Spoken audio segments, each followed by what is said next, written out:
It was just another day at Colton's house. Nothing unusual, nothing planned, just the kind of lazy hangout that had become second nature to us over the years. His room was its usual mess: random clothes draped over a chair, a few empty soda cans lying around, and his TV paused on some video game we'd stopped playing an hour ago.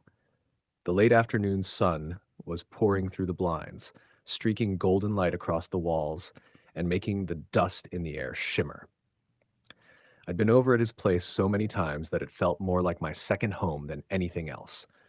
We were sprawled out in different corners of the room, talking about everything and nothing at the same time.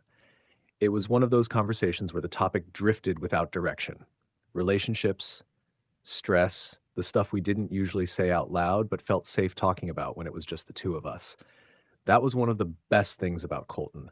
I could say pretty much anything around him, and it didn't feel weird. Man, I don't know, I said, leaning back against his bed frame, my eyes fixed on the ceiling. I've just been so tense lately, like my head's all over the place. Colton, sitting cross-legged on the floor, glanced up at me with a grin. Yeah, no kidding. You've been a ball of stress for weeks. Maybe you just need to blow off some steam. I snorted. Yeah? How am I supposed to do that? He shrugged, his grin shifting into something a little more mischievous. I mean, there are ways. The way he said it made me pause.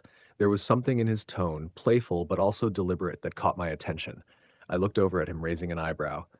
What are you talking about? He hesitated for a second, like he was trying to decide whether or not to say whatever was on his mind. Then, with that same cocky grin, he leaned back against the bed and said, I'm just saying, if you're that tense, I could help you out, if you're cool with it. The words hung in the air between us. For a second, I thought he might be joking, but the look on his face told me he wasn't.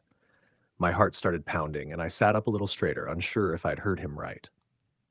Help me out, how? I asked, my voice quieter than I meant it to be. Colton shrugged again, like this was no big deal to him. You know what I mean. It's not weird or anything. Sometimes you just need some relief, and I'm here. That's what friends are for, right? I didn't know what to say. My mind was racing, trying to process what he'd just said. This was Colton, my best friend, the guy I trusted more than anyone. We'd been through everything together, and now he was offering this?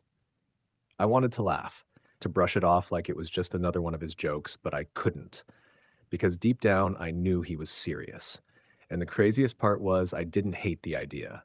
I was tense, more than tense, and maybe he was right. Maybe this was what I needed. You're kidding, right? I asked, my voice uncertain. Nope, he said, shaking his head. His grin softened into something more reassuring, almost like he was daring me to trust him. I'm just saying, if you need it, I've got you. It's not a big deal. I hesitated, my pulse hammering in my ears. This was crazy, but at the same time, it wasn't. Colton was my best friend. If I couldn't trust him with something like this, who could I trust? Slowly, almost without realizing it, I nodded. Okay. That was all the confirmation he needed. He climbed up onto the bed, his movements deliberate but not rushed, like he didn't want to scare me off.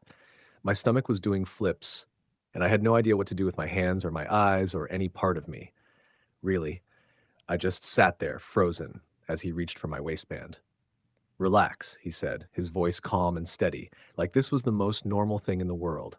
His hands brushed against my skin as he tugged my shorts down, and I shivered. It felt strange, new, but not bad. In fact, there was something oddly comforting about the way he handled it, like he knew exactly what he was doing.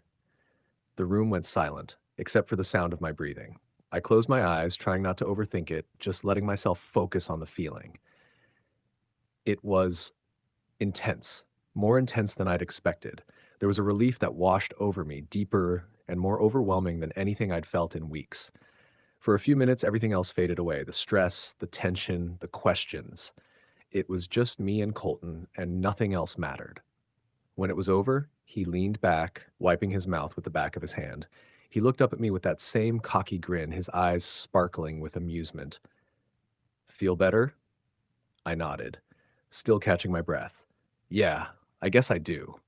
He laughed and flopped back against the bed frame, completely unbothered, like we just finished a round of Call of Duty or something. It wasn't awkward, not really. If anything, it was just normal. Like this was something we did every day. even though it wasn't. I didn't know what to think, what it meant or if it even meant anything, but for now, it didn't seem to matter. Colton didn't make a big deal out of it, and neither did I. We didn't talk about it, didn't try to dissect it or label it. It was just something that happened, something between us. And as strange as it felt, it didn't feel wrong. If anything, it felt right. I sat there for a while, staring at the sunlight filtering through the blinds, listening to the sound of Colton scrolling through his phone like nothing had changed. Maybe it hadn't, or maybe it had, and we just weren't ready to talk about it yet. Either way, I knew one thing for sure. I trusted him. And whatever this was, whatever it meant, I knew he wasn't going to let it mess with what we had.